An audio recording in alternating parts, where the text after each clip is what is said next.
Senator Mushtaq sir. شکریہ mister chairman. بسم اللہ الرحمن الرحیم. مسٹر چیئرمین, میں اپنے کولیگس کی باتوں سے اتفاق کرتا ہوں, اور یہ جو الیکشن 8 فروری کو ہوا اس میں بدترین قسم کی دھاندلی ہوئی,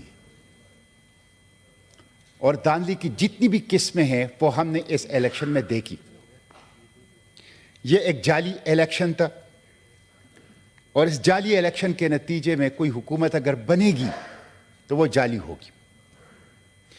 اس لیے میں یہ مطالبہ کرتا ہوں کہ الیکشن کمیشن آف پاکستان اپنی دستوری ذمہ داری پوری نہ کرنے پر معافی مانگے, چیف الیکشن کمشنر مستعفی ہو, اس کے خلاف کانسٹیٹیوشن کے آرٹیکل 6 کے تحت کارروائی کی جائے, اور قوم کے 50 ارب روپے جو اس الیکشن کے اوپر خرچ ہو گئے ہیں وہ ان چند لوگوں سے واپس کیے جائے جنہوں نے اس الیکشن کے اندر دھاندلی کی. 4 طبقات مجرم ہیں کہ جنہوں نے عوام کے حق کی حکمرانی پر ڈاکہ ڈالا ہے. اس میں الیکشن کمیشن, نگران حکومت, عدلیہ اور اسٹیبلشمنٹ, اور ان چاروں نے مل کر عوام کے حق کی حکمرانی پر ڈاکہ ڈالا ہے اور اس الیکشن کو دھاندلی زدہ کیا ہے. مسٹر چیئرمین, میں یہ کیوں کہتا ہوں الیکشن کمیشن کے حوالے سے؟ میں آپ کو کانسٹیٹیوشن کے آرٹیکل 6 پڑھ کے سناتا ہوں, آرٹیکل 218 پڑھ کے سناتا ہوں, جس میں الیکشن کمیشن کی ذمہ داری ہے کہ وہ کیا کرے گا. It shall be the duty of the election commission to organize and conduct the election and to make such arrangements as are necessary to ensure that the election is conducted honestly, justly, fairly, and in accordance with law, and that corrupt practices are guarded against. 5 چیزیں election commission کو کرنی ہے. ایماندارانہ ہو election, منصفانہ ہو, شفاف ہو, قانون کے مطابق ہو, اور بدعنوانی کا تدارک ہو. یہ 5 چیزیں 8 فروری کے الیکشن میں نہیں ہیں. نہ وہ الیکشن ایماندارانہ تھے, نہ منصفانہ تھے, نہ شفاف تھے, نہ قانون کے مطابق تھے. قانون کے مطابق تو نگران حکومت کی مدت 90 دن سے زیادہ ہو ہی نہیں سکتی, اور نہ ہی جو بدعنوانی سے پاک تھے. اس لیے الیکشن کمیشن غداری کا مرتکب ہوا ہے, اور میں اس کی معافی مانگنے کا, مستعفی ہونے کا, آرٹیکل 6 کی کارروائی کا, اور 50 ارب روپے اس غریب قوم کے ٹیکسوں کا واپس لینے کا ان سے مطالبہ کرتا ہوں. مسٹر چیئرمین, یہ ایک صوبائی اسمبلی کے حلقے کے اوپر 2.5 کروڑ کا خرچ آتا ہے, اور 50 ارب روپے الیکشن کمیشن نے اس حالت میں کہ 200% اضافہ گیس کے بلوں میں, 70% اس کے بعد اضافہ پیٹرولیم مصنوعات کی قیمتوں میں, بجلی کی قیمتوں میں, کچن آئٹمز کی قیمتوں میں مسلسل اضافہ ہو رہا ہے, اور قوم کا پیسہ الیکشن کمیشن کو دیا جا رہا ہے.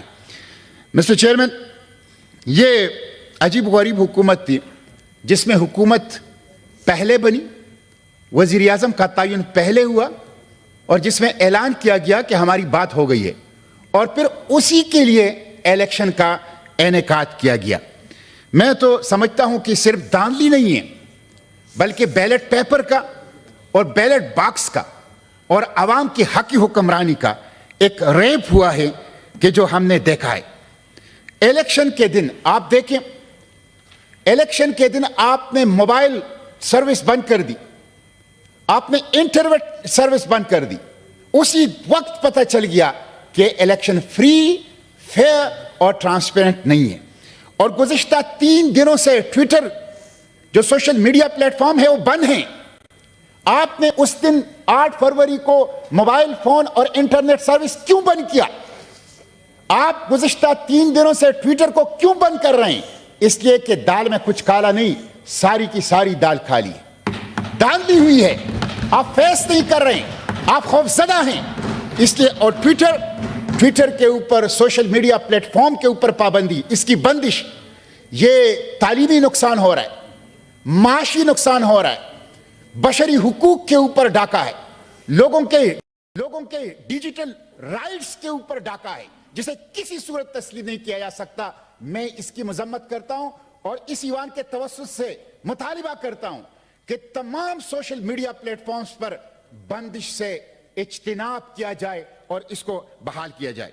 मिस्टर चेयरमैन, कमिश्नर रावलपिंडी ने अगर सारा नहीं तो किसी हद तक कुछ जो कमिश्नर रावलपिंडी चट्टा है, किसी हद तक तो कच्चा छट्टा इस इलेक्शन का उसने खोल दिया था। आप देख लें कि 8 फरवरी को सिचुएशन कुछ और थी और 9 फरवरी को बिल्कुल 180 दर्जे की टर्न हुई। कराची के अंदर आप देख लें, हमारे कराची के अमीर हाफिज नईमुर रहमान जब 5-6 कौमी असेंबलियों के ऊपर उन्होंने एहतजाज शुरू कर दिया तो एक ऐसे हलके से जहां से वो जीते ही नहीं थे उनको जितवा दिया गया। मैं उनको खराजी तहसीन पेश करता हूं कि उन्होंने इलेक्शन कमीशन के मुंह पर वो जीत दे मारी और वापस कर दी कि यहां से मैं नहीं जीता हूं, फॉर्म 45 के मुताबिक पाकिस्तान तहरीक इंसाफ के कैंडिडेट जीते हैं। ये इलेक्शन की सूरत हाल है।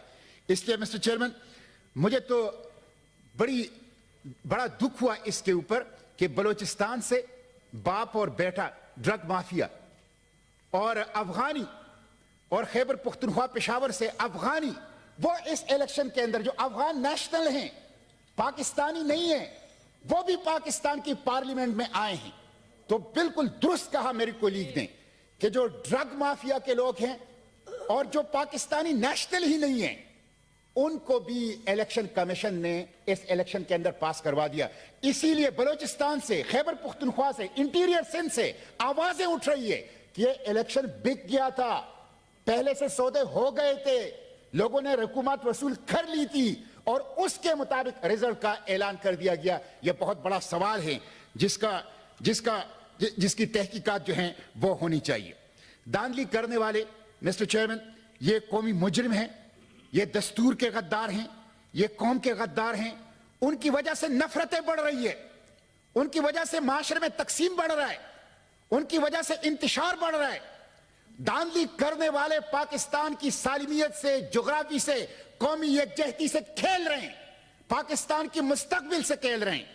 मिस्टर चेयरमैन, इलेक्शन इसलिए किया जाता है कि बहरानों से निकला जाए और कौम को सियासी और माशी इस्तेहकाम दिया जाए।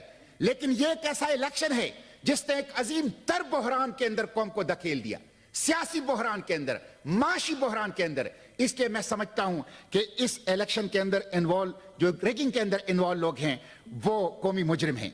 आप देख लें, इंटरनेशनल इदारे कह रहे हैं कि पाकिस्तान में डेमोक्रेसी डिक्लाइन में है। आपकी जमहूरियत की तनज़्ज़ुली बैनुल अक़वामी इदारे कह रहे हैं कि पाकिस्तान में जमहूरियत की तनज़्ज़ुली और डेमोक्रेसी की डिक्लाइन हो रही है। हाइब्रिड डेमोक्रेसी, अब तो सुपर हाइब्रिड डेमोक्रेसी है। बुलेट ने बैलेट को अगवा किया है, बुलेट ने बैलेट को अगवा किया है, गोली ने पर्ची को अगवा किया है। जब तक गोली पर्ची को अगवा करेगी, जब तक बुलेट बैलेट को अगवा करेगी, अवाम की हक हुक्मरानी बहाल नहीं हो सकती। पाकिस्तान दुरुस्त रास्ते के ऊपर नहीं चल सकता। मैं पूछना चाहता हूं कि अवाम को क्या पैगाम दे रहे हैं आप? बलूचिस्तान को, खैबर पुख्तनख्वा को, पंजाब और सिंध को, नौजवानों को, इस पाकिस्तान को आप क्या पैगाम दें कि चंद सरकारी अफसर, चंद सरकारी नौकर वो बंद दरवाजों के अंदर बैठ के 25 करोड़ आवाम का फैसला करेंगे? यह नामंजूर है। यह कौम, इस कौम ने बरतानवी इस्तेमार की गुलामी से आजादी इसलिए हासिल नहीं की थी कि ये चंद सरकारी नौकरों की गुलाम बन जाए और वो बंद दरवाजों के पीछे 25 करोड़ आवाम को गुलाम बना के उनकी किस्मत का फैसला करें। यह दौर गुजर चुका है, अब आजादी का दौर है। लोग जान चुके हैं कि हुक्मरानी हमारा हक है और हम अपने इस हक के लिए हर हद तक जाने की कोशिश करेंगे। इसलिए मिस्टर चेयरमैन, मैं एक दफा फिर हुकूमत से मुतालबा करता हूं, मैं इस ईवान के तवस्सुत से, आपकी तवस्सुत से मुतालबा करता हूं कि इलेक्शन कमीशन माफी मांगे, चीफ इलेक्शन कमिश्नर मुस्तफी हो, उनके खिलाफ आर्टिकल 6 की कार्रवाई की जाए। कौम का जो 50 अरब रुपए इस इलेक्शन के ऊपर खर्च हुआ है वो उन लोगों से वापस वसूल की जाए जिन लोगों ने इस इलेक्शन को रेक किया है और एक बा इख्तियार ایک بااختیار جوڈیشل کمیشن قائم کر دیا جائے جو چاروں صوبوں میں پورے پاکستان میں فارم 45 کے مطابق اور پوری انکوائری کریں، اداروں کی انکوائری کریں، الیکشن کمیشن کی انکوائری کریں، عوام کی شکایات سنیں اور ایک بااختیار سپریم کورٹ کی سطح پہ جوڈیشل کمیشن کو قائم کیا جائے. Thank you شکریہ. جی.